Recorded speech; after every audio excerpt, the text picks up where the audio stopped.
What's going on, everybody? Welcome back to the channel. Not a podcast this time. We're going to be doing a series of videos across the NBA, and we're going to pick certain teams, certain players, little situations that obviously we've got going on in the off season, and we're going to try and rebuild their team or wherever we best think is fit for that player to go. But before we start all this, as ever, I'm going to ask how the boys are. Lewis, how you doing? How's your weekends? How's everything going? Yeah, all right. It's still too hot. Apart from that, everything's decent. Yeah, lovely weekend in the sunshine. It's not comfortable heat as they're saying, but yeah, okay. I think I've been struggling. I think more than anything to keep up with the sort of trades and the off-season moves that have happened so far. I remember I was at work the other day when who was it? It was the first. No, it wasn't. It was on the weekend, wasn't it? Where they first done the 3-person trade with the Celtics and the Wizards and the Clippers. It was originally the Clippers anyway. And I was saying, oh, Malcolm Brogdon going, and then I, turn on my phone next time around. There's Marcus Smart going out there. So it's been pretty hectic, but I think it's about to get a lot more hectic as a free agency looms. So especially if the draft is done now as well. So it really gets things in motion. Yeah, there was, to be honest, the KP one going before the draft was a bit of a surprise for me. I thought stuff like that would happen afterwards, like sort of bigger trades like that. But, we're here, we will move for it. But in this particular sort of video, we're going to aim for about a 15-minute piece, 20-minute piece on these sort of things. But we're going to be talking about the Portland Trailblazers and, in particular, Damian Lillard. Now, the way that we're going to run through this all is the classic trade machine. We're not going to use the ESPN one. We're going to use Fanspo here, just because it looks a bit better and it's a bit easier to use that we've got. And before the video, I asked the guys if we could go through, think about some trades that you theoretically themselves would want to do if you're the Portland Trailblazers, how you think you should act in the best interest for it moving forward. Now, obviously, I'm going to drive. I have everything here that we're going to do, and I'll share the screen. But Lewis, I'll go to you first. What do you feel? Just run me through your thought process of where you go into this here. Put yourself in the GM shoes. Obviously, the main question before you can really get to anything else is, do you trade Dame or do you not trade Dame? So they've got cap space as well, haven't they? And we've seen now the draft is done, which is kind of like the Trailblazers is the good one to come to first, because all the trades that had the number 3rd pick in, you can kind of now get rid of. Because even though obviously you can still trade Scoot Henderson, it's probably not going to happen. They've taken him now. I think they've got an eye on keeping him. So, as you say, that begs the question: does Dame stay? Does Dame go? I'm pretty confident Dame would want to be traded at this point. Excuse me. It's just whether the Trailblazers want to do it, and I know they've come out and said that they don't have any intention of trading Dame, but that's kind of what you expect them to always say. I think the best interest for both parties, I think, is to trade him. I think that is the most amicable solution. Whether the Trailblazers want to do that, I don't know. And it's always difficult because they're obviously not looking for likes. It'd be a kind of a blow it up, get some picks back and some young players and maybe see what you can do there. And then if you look at the other side of the coin and you don't trade Dame, then what have you got to try and get some pieces back? And I think there's 3, but the 2 main ones that come to mind are Anthony Simons, because they've got so many young guards at this point. Mm-hmm. Well, just guards and young guards. And Nurkic, because he's on quite a big contract, and I think he's someone that'd be quite happy to see what they could get back from him. The other one's Nasir Little, who I think is quite an attractive piece for a lot of teams, but I don't think he has as big a contract as the others. So, with all that being said, I'll go into a few of the trade stuff. So run me through the teams first, so I can grab them, and then we'll go for the players as well. Right. Bearing in mind, I will say I couldn't really think of anyone myself, so I did have a look at Fanspo, like you've got up now, and I looked at some of the pieces people had done, and most trades are completely scuffed that people make, let's be honest. But I tried to pick out the ones I thought made the most sense. So when it comes to trading Dame, the 2 that stick out to me are the Heat and the Knicks as 2 destinations that could maybe do it. We'll do the Knicks one because I think the Heat one's been all over the place and everyone kind of knows that one. Sure. So the Knicks one, I'll say the players first. So it's RJ Barrett. Yeah. Emmanuel Quickley. Yeah. And Obi Toppin. And then after that, it's just a question of how many first rounders. And the one I saw, this is from, I'll say it quickly, this is from James Piercy of the NBA Analysis Network. His person that came up with this, so shout out to him. I thought this was a decent looking one. And he put 3 first rounders in it. So I want to get your reaction on that one, because I think the other one with the Heat and Duncan Robinson and Tyler Hero, I think he usually has been just doing the rounds. So I thought I'd leave that one for now and get everyone's reaction to this one. Well, okay. The first thing I'll say in regard to just an overall fit with Damon Brunson. Oh, a fail. Was there no one else that came back from Portland's side? Oh, there might have been. I'm not gonna lie, I took a small snippet of it, so there might have been someone coming back. But nice. Regardless, it would have been just a match contract, wasn't it? Yeah, it'd be a salary filler of some kind. Yeah, I'll tell you what, while you have the quick conversation about it, I'll try and find it and tell you. Yeah. The difficulty I've found with a lot of Dame trades is I feel like you have to have a real sort of gaping hole in the backcourt and not have like a starting small guard currently, because I'm not a fan of these backcourts, and I don't think you can really win in the NBA with backcourts where you've got 2 small guards who just really can't defend, and Dame is one of them. And Jalen Brunson is kind of along a similar type of stroke, if I'm quite honest. You know, ball dominant, small guy, not a great defender, good player. So, I mean, it would definitely make them better. I just think with a lot of Dame trades is like what ones can sort of actually make any sort of impact or tip them over the edge. Tip a team over edge to like a certain extent, even if it's not a championship, maybe taking someone from like play-in to like firm playoffs. I just don't really like the Knicks one for that personally. But, you know, I'm not too bothered about what they've given up there. I think RJ Barrett has his good moments. He has his bad moments. Quickly was poor in the playoffs. Obi Toppin is still really raw for how old he is. And I like him, but he, you know, when you're talking about trading for Damian Lillard, there's no one there that I'm really that gutted to lose. It's just that I'm not sure it really moves the needle for them personally. So the way I see that, I think a lot of Knicks fans are very fine on allowing RJ Barrett to leave. I think that they've reached a point now of impasse where they're not sure that he's going to get exponentially better, and they've seen what they're going to get from him at a maximum rate. But he still has value. It's not to say he's some scrub or anything like that. He's got flaws in his game, but he's still a good NBA player wholesale in comparison. The issues again with this trade is how I'd see it is, I don't really like Dame and Jalen Brunson as a backcourt duo. And I don't think you'd want to trade Jalen Brunson and move him around to find a better piece that fits with Lillard. So then it's a bit of a weird limbo situation with the Knicks for it. That's just how I see things with it. But Lewis, I'm looking down the roster they've got here. They probably ended up trading Nasir Little or Justice Winslow or someone along that ilk. Yeah, I'm looking at the article now, and I still can't see where the rest of it comes to make it even. But I think Louis' right. When you're looking at where Dame could go and who could trade for him, there really aren't any that are great fits. And I would add, even coming back, obviously the picks are the main thing for the Blazers, but the players coming back, like you look at the Heat one, Tyler Hero, that's just basically adding to the problems they've already got with the amount of guards they've got.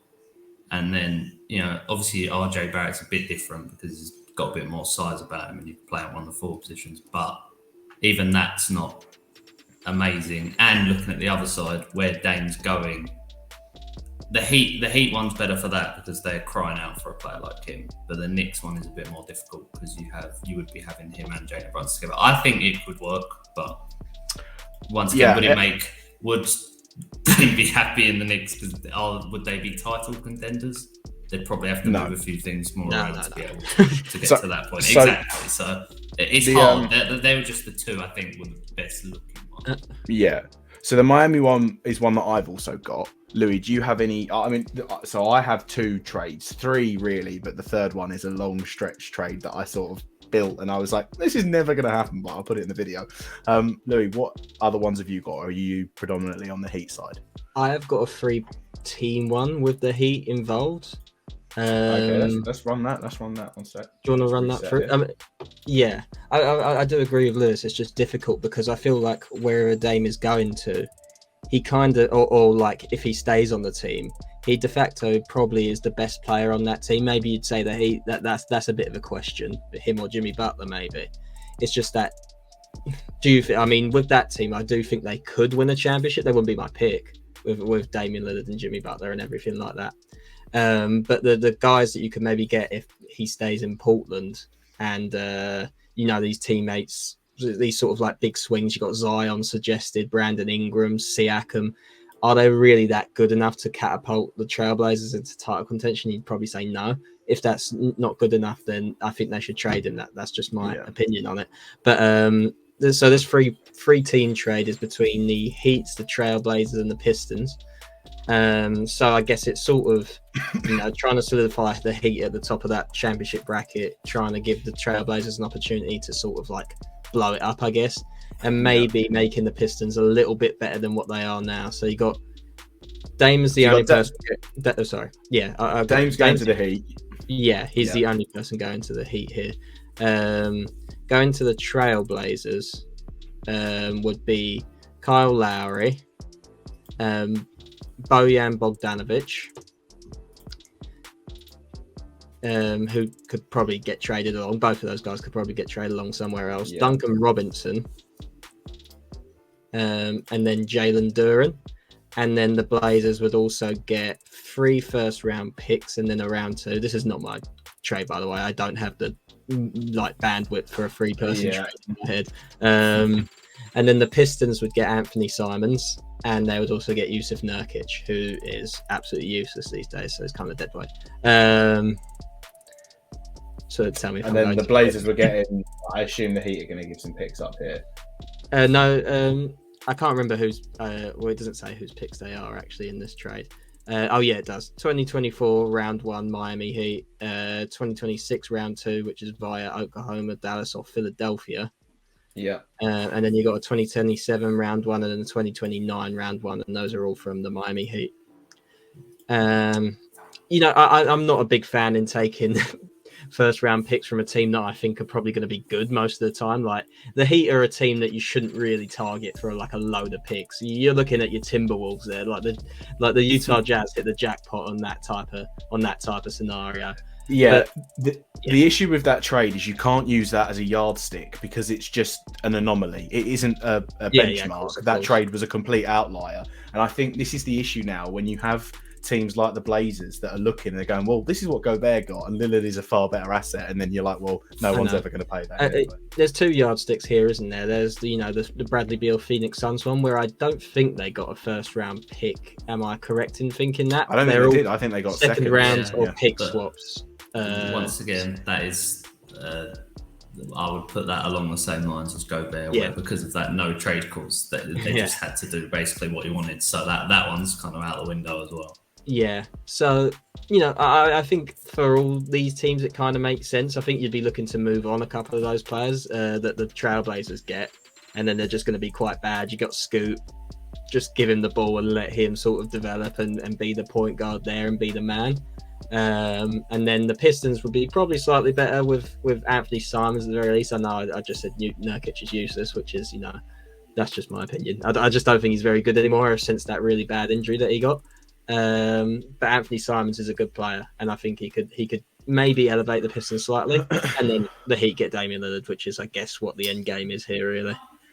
Yeah, I think one of the things with this one is I don't think Anthony Simons is someone the Pistons would probably look at because of who they've got on their roster at the moment. I don't think it's the greatest fit for them. So I don't think this is awful. This is one of the better 3-team ones I've seen. There's some truly awful 3-team trades that are going around, but yeah, I don't think it's terrible. I don't think it will happen, but that's the same with pretty much every trade that you ever come up with or find with these types of things. But it is good food for thought. I don't hate this one though, because I think when you look at it, I disagree that I think the Pistons would be happy with Anthony Simons anyway. Especially, I don't know if you've seen the pictures of Cade Cunningham as he's returned to Summer League. He's not looking in phenomenal shape, shall we say? But he'd be coming off the bench, wouldn't he? So yeah, primarily. But he could start at the 2 quite comfortably for it. But what about Jaden Ivey? That's the one I'm thinking would be the one maybe. The Jake He wasn't Ivey very situation, good. I would say he wasn't very good. He wasn't very I good. don't think they'd give up on him that quick and just No, I do agree. bench role. It's just an option. They've got they have lots of they've got Killian Hayes as well. They've got a lot of young guards for terrible. it. So it's Killian Hayes is not. I wouldn't say it's terrible, that's the one where I'm like, okay, maybe at that point it's. But in any case, frustrating. I agree in terms of the going back to the sort of bigger scale picture here. I do think ultimately the best landing spot for Damian Lillard here is the Miami Heat, and I can't see realistically another one that potentially works better. This trade I do like on the premise of that, again, with the Blazers, you've got Scoot, but you could also keep Kyle Lowry for that year and have Scoot Henderson learn off Kyle Lowry. Bojan, you'd probably shop. Duncan Robinson, you'd probably shop. Jalen Duren, I think, is quite good. So I'd potentially look at keeping him as well, especially when you've got Nurkic going out the back door. But I don't hate that trade at all. The other trades I've got, go on this. With the Blazers, you're looking more at the picks than the players themselves. I think it just depends whether they can get some young players or maybe some players that they can ship on. And it's more what you're looking at. And as Louis said, picks from the Heat aren't as valuable as picks from a lot of the other teams. But I will say, we were talking about what Dame could go for around the league. I think 3 first is probably the minimum they should be looking for, because Dame is probably a top 3 point guard in the league. Do you think it's a factor in on Dame's contract? If anything, you've got to look at it, the amount of money he's going to earn when he's like 36. Do you got to think of it like that, or age? Yeah, maybe, but I still think 3 firsts is the minimum they should be looking for. I'd be a bit more trepidatious last season, but this season, the most recent season, sorry, not like last summer. He's been, he's kind of come back into form, and I think he's got a couple more years left in him, really. So this is what I would say is the sort of generic, the bog standard, the default trade that's been running around the league. I think everyone has seen the Blazers and the Heat. The Heat are going to go and get Damian Lillard, and the Blazers will pick up Duncan Robinson. They'll pick up Tyler Hero. Nikola Jovic is that sort of nice young piece, and then 3 firsts. That's the general one for it. Yeah. The other trade that I've seen is sort of, I don't hate it, but I also don't love it, was this one, where you've got the Blazers and the Nets picking up Dame Lillard, Mikal Bridges going the other way, along with Nick Claxton and Royce O'Neal, and 3 firsts. The reason I don't I'm not a massive fan of this one again, and this is why you keep going back to the Miami Heat, is I don't see how it moves the needle for Dame, because you're just moving from one team that won't challenge to another. If the Nets lose Mikal Bridges, they're not. They're very similar outlooks to me, I would see, as the Blazers and the Nets in this situation. And I think he could play well with Ben Simmons, but what's Ben Simmons' value at the moment is the other question for it. So, I can't see how Dame would want to go to the Nets, to be honest. It's as simple as that. Really. I know he's awful for the Blazers, but the Nets, Dame, I just think, no. Yeah, you'd want him with Mikal Bridges. It's like the perfect guy to have with Dame. And I know they've tried to get Mikal Bridges. I think they've been like in talks with that, but the Nets kind of, I think, rightly value him really high. He had a really good end to the season, his defensive ceiling. We all know about that. And I like Nick Claxton. I like Nick Claxton a lot more than I like Yusuf Nurkic as well. I saw another Nets trade actually where it was like a keeping Dame one where you'd put you'd give Anthony Simons up for Royce. I might have it here. Oh, sorry. Yeah, do you want me to say it quickly now? Yeah, I think I've got it here. But I will say the ones where they keep him just don't move the needle at all. No, they don't. In like all the cases. But this one was the Trailblazers get Dorian Finney-Smith, Royce O'Neal, a second and a first. That's a bit too much. Yeah. The picks are a lot, I will say. This was definitely done by a potential Trailblazers fan. Yeah, we're not trading Dame here, by the way. We're getting Anthony Simons. The Nets will just get Anthony Simons. Yeah, no, there's no way that's happening. That's not Dame. Yeah, that'd be insane. Right. Yeah, the picks are probably too much there. Yeah, definitely. But I think one is probably too much. Yeah. Well, maybe just the second, but even when you look at that, you think, how much better are they're getting better, but they're not getting. No, they're not getting. Dame would be happy that they'd be in championship contention. Yeah, there's a couple other ones. Go on, if you're going to say about this one. No, I don't have one in mind, but they just need They do need length, and they need a centre if they're going to keep either one of these. Anthony Simons, Scoot, whatever. They need length. I know there's DeAndre Ayton ones out there as well. I don't have one on hand, but yeah. Right, I saw a couple Aiton ones, but I don't think any of them were really attractive enough. I think the Suns are going to keep Aiton as well. Is the rhetoric that I've been seeing. That may be a posturing move to see if they can get teams that actually wanted him to try and overpay. But I think they're going to try and keep Aiton and run it back and get guys on min-vet contracts is what they're going to do. That's their season.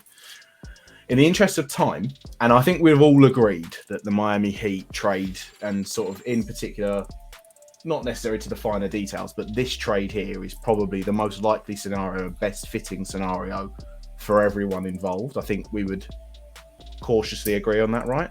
Yeah, I still don't love it for the Trailblazers, I'll be honest, but I think it's the one that makes the most sense when you're looking at all the potential options for Dame that we've looked at so far anyway. I know someone might come in with something else and massively overpay, but we can't really respect that well. So my idea here, the blockbuster trade that I'm about to propose, could be the one that shifts the needle. It could send GMs flying. I don't think it will. Now, this is on the premise of which I'm going to drop this, right? And you're both going to be in shock and awe. And then what I'm going to need is to understand my my rationale here. So it's a 3-team trade involving the Dallas Mavericks and the Philadelphia 76ers. Now, the understanding of this, James Harden. Philly fan doing a Dame trade. This is going to be awful. We'll get rid of this here. James Harden declined his option and he moves over to Houston, right? Now, the Sixers are in disarray at this point here of what they're going to do, and they're going to need to pick up another dynamic duo for their team. There's been a lot of talk about Tobias Harris being shipped out. So in this trade here, as you can see, the Trailblazers receive Chris Wood, Tim Hardaway Jr., Tyrese Maxey. The Mavs don't like Christian Wood anyway, and Tobias Harris would be an improvement for their roster, especially if they keep Luka and they have Kyrie for next year. Tobias Harris would work well with them. And obviously the 76ers then receive Damian Lillard. They are throwing away some picks as well in this one. I'm not sure the amount for it. They'd have to throw at least a first in.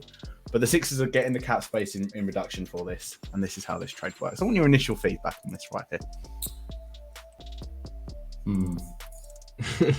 You know what? It wasn't as bad as I thought it was. I thought it was going to be truly horrendous. I do actually really like Tyrese Maxey. So that's the bad thing. The Sixers are losing Maxey and Harden, but Harden is not staying in this scenario. That's the one. Minus potentially Scoot. Obviously, Maxey is definitely better than the other guards Trailblazers have. But once again, it's still not a great fit for the Trailblazers. But maybe you just decide, Maxey's got really good. Maxey's contract is where he's at the moment. They have a lot. It's just they'd probably have to do some other moves after this because once again they've just got too many small guards at that point.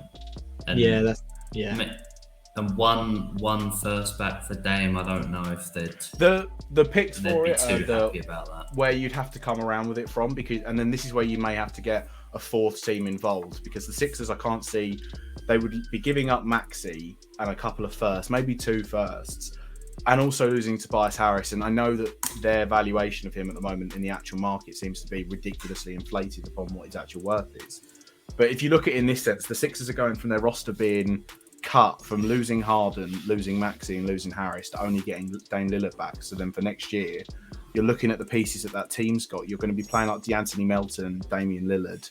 Then you're going to have PJ Tucker. It then gets a bit ropey for the Sixers. Yeah. So it isn't like it's all win for them. That's how I'm seeing it here.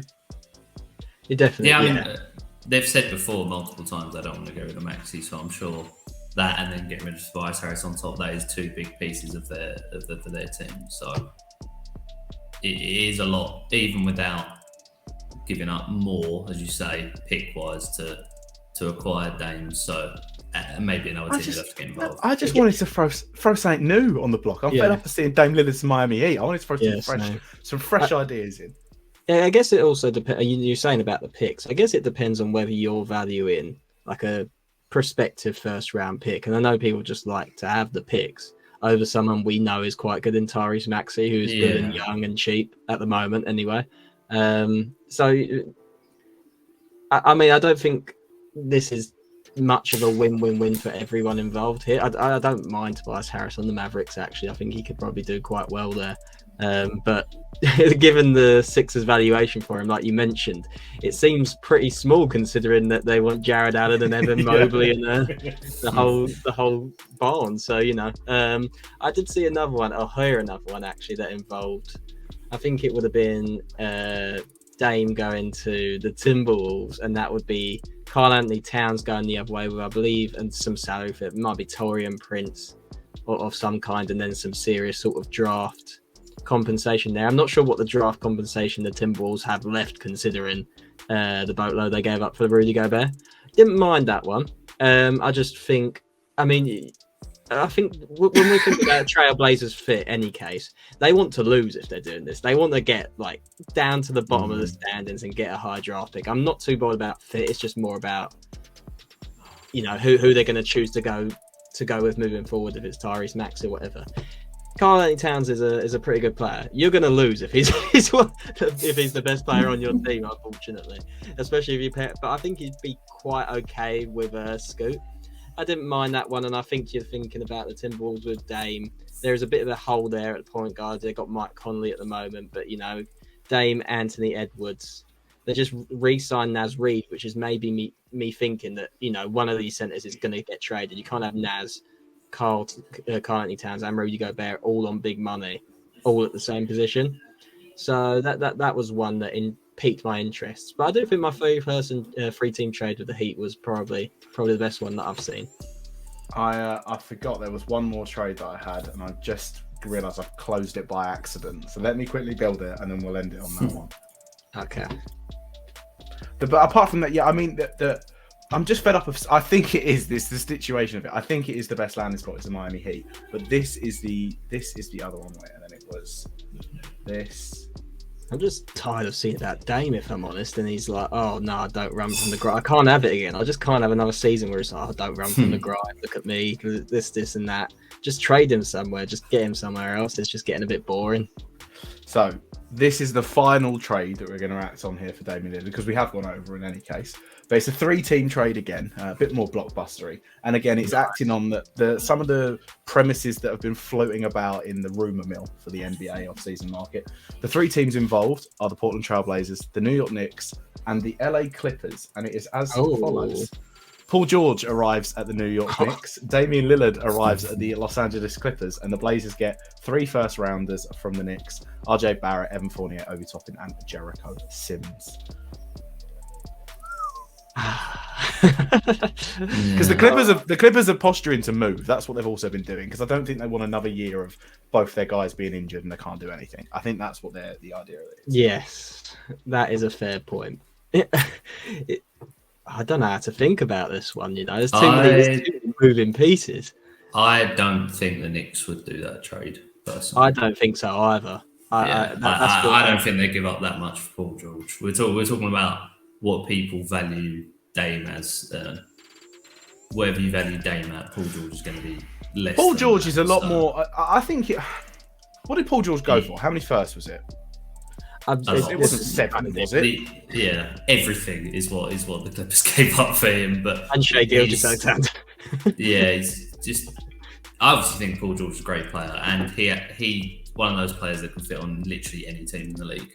But because of he's not ancient, but he's getting older, and the injuries is the main thing as well. I just don't think that the Knicks would be willing to give up that much for him. No, I think the Knicks have kind of really quite carefully and smartly, strangely for them, guarded their young sort of youth prospects and their assets and everything like that. They haven't pulled the trigger on sort of like a Donovan Mitchell one, for example, where they were really closely linked to him.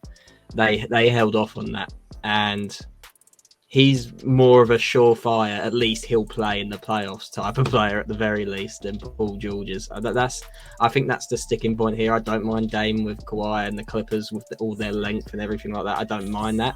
And I don't mind this for the Blazers either, because I don't really care about what the Blazers get back, bar, prospects they can maybe move on and picks. But that is the sticking point there. I don't think the Knicks would take Paul George or give up the vote for Paul George particularly. I don't know. I think maybe you can toy around with the picks on this one here, but I don't hate it for the Knicks as well. I think it's an improvement. If they're getting rid of RJ Barrett and a couple of those role, but like Evan Fournier is good. Obi Toppin, I'm happy to you'd cut, and so would be Jericho Simmons. You're giving away a couple of firsts. Got more in him than this. I honestly, there is no way the Knicks are doing this trade. I think it's as simple as that. To be honest, You don't think that they do that for a? They're not giving up. They're not giving up 3 firsts and all those players for Paul George. No. But what's Paul George worth now if he's not worth? Well, RJ Barrett is a decent young player. Let's not overhype him too much here. He's a good young player. Yeah. He's a good young player.